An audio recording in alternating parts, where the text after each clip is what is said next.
नमस्कार। आज का हमारा टॉपिक है स्टेप वाइज अप्रोच। ये जानेंगे कि स्टेप वाइज अप्रोच क्या होती है। The WHO step wise approach, तो ये WHO मतलब कि वर्ल्ड हेल्थ ऑर्गेनाइजेशन ने ये अप्रोच दी है, स्टेप वाइज अप्रोच। किसके लिए? NCD रिस्क फैक्टर सर्विलियंस के लिए।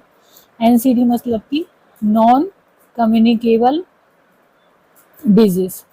जो नॉन कम्युनिकेबल डिजीज होती हैं उनके, जैसे कि ब्लड प्रेशर है, उनके सर्विलियंस के लिए जो रिस्क फैक्टर होते हैं, एनसीडी के रिस्क फैक्टर, उसके लिए ये अप्रोच है। The WHO stepwise approach to NCD risk factor surveillance steps is simple standardised method. ये सिंपल और स्टैंडर्डाइज्ड मेथड है किसके लिए?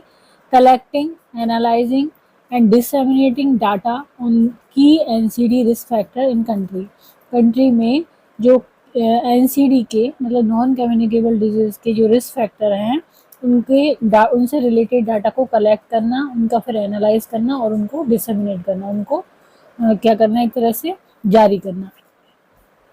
द सर्वे इंस्ट्रूमेंट कवर्स की बिहेवियर रिस्क फैक्टर। अब सर्वे इंस्ट्रूमेंट्स में क्या क्या चीज़ें कवर की गई हैं, तो इसमें कुछ मुख्य बिहेवियर रिस्क फैक्टर्स हैं, जैसे कि tobacco use, alcohol use, physical inactivity, unhealthy diet, as well as key biological risk factors. तो ये तो हो गए बिहेवियर रिस्क फैक्टर जो कि व्यक्ति व्यवहार में अपने दैनिक दिनचर्या में लाता है, जैसे टोबैको यूज कर रहा है, एल्कोहल यूज कर रहा है, फिजिकल इनएक्टिव है, वो अनहेल्दी डाइट ले रहा है।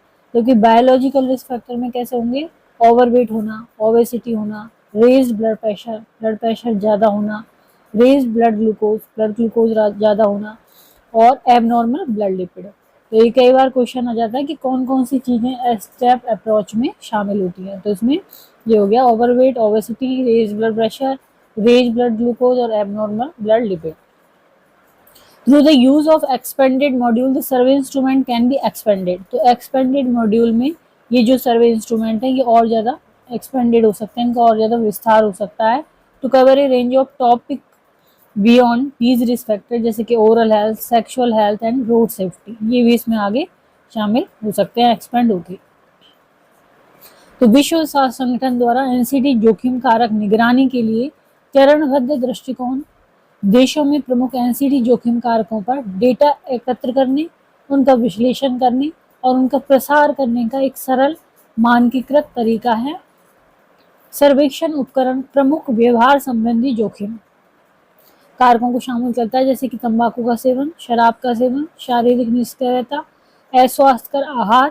साथ ही प्रमुख जैविक जोखिम कारक हैं, जैसे कि अधिक वजन, मोटापा, उच्च रक्तचाप, उच्च रक्त शर्करा और असामान्य रक्त लिपिड। तो आज हमने जाना है यहाँ पर स्टेप वाइज अप्रोच के बारे में। तो यदि वीडियो आपको पसंद आता है तो इसको लाइक करें, चैनल को सब्सक्राइब करें, कमेंट करें और शेयर करें। Thank you.